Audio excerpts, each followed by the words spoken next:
हनुमान अपने साथ राम और लक्ष्मण को लेकर किष्किंधा पर्वत के मलय शिखर पर, जहां पर कि सुग्रीव अपने अन्य मंत्रियों के साथ बैठे थे, ले गए। सुग्रीव से दोनों भाइयों का परिचय कराते हुए हनुमान ने कहा, हे महाप्रज्ञ, अयोध्या के महाराज दशरथ के ज्येष्ठ पुत्र महापराक्रमी श्री रामचंद्र जी अपने अनुज लक्ष्मण जी के साथ यहाँ पधारे हैं। इनके पंचवटी में निवास काल में इनकी पत्नी सीता जी को लंका का राजा रावण चुरा ले गया। उन्हीं की खोज के लिए ये आपकी सहायता चाहते हैं। ये आपसे मित्रता करने की इच्छा रखते हैं।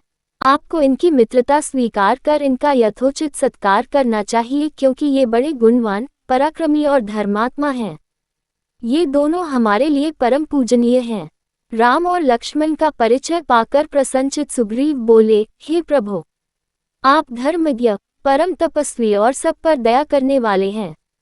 आप नर होकर भी मुझ वानर से मित्रता कर रहे हैं, यह मेरा परम सौभाग्य है।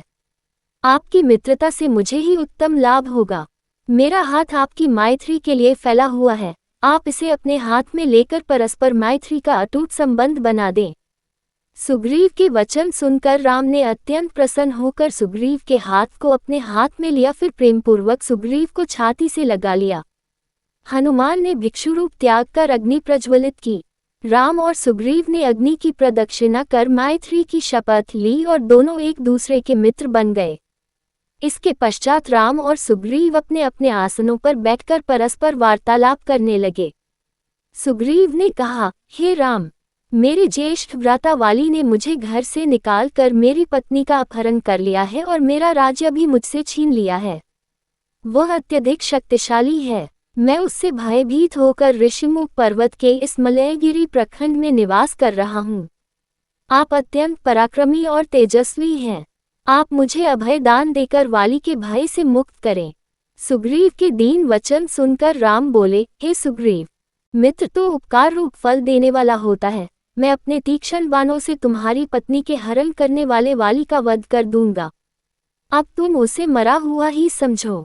सुग्रीव ने प्रसन्नतापूर्वक कहा, हे राम, मेरे मंत्रियों में श्रेष्ठ सचिव हनुमान मुझे आपकी विपत्ति की संपूर्ण कथा बता चुके हैं। आपकी पत्नी सीता आकाश या पाताल में कहीं भी हो, मैं अवश्य उनका पता लगवाऊंगा। रावण तो क्या, इंद्र आदि देवता भी सीता को मेरे वानरों की दृष्टि से छिपा कर नहीं रख सकते। राघव, कुछ ही दिनों पूर्व एक राक्षस एक स्त्री को ले जा रहा था। उस समय हम इसी पर्वत पर बैठे थे। तब हमने उस स्त्री के मुख से हा राम, हा लक्ष्मण शब्द सुने थे। मेरा अनुमान है कि वह सीता ही थी। उसे मैं भली भांति देख नहीं पाया। हमें बैठे देखकर उसने कुछ वस्त्राभूषण नीचे फेंके थे।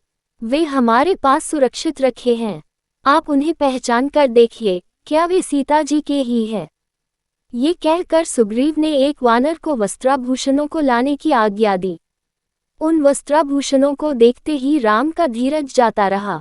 वे नेत्रों से अश्रु बहाते हुए शोकविह्वल हो गए और धैर्य छोड़कर पृथ्वी पर गिर पड़े। चेतना लौटने पर वे लक्ष्मण से बोले, हे लक्ष्मण, सीता के इन आभूषणों को पहचानो। राक्षस के द्वारा हरे जाने पर सीता ने इन आभूषणों पृथ्वी पर गिरा दिया होगा।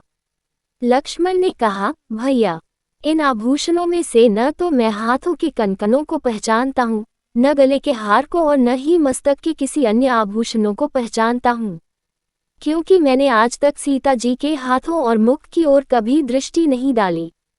हाँ, उनके चरणों की नित्य वंदना करता रहा हूँ, इसलिए इन नूपुरों को अवश्य पहचानता हूँ। ये वास्तव में उन्हीं के हैं।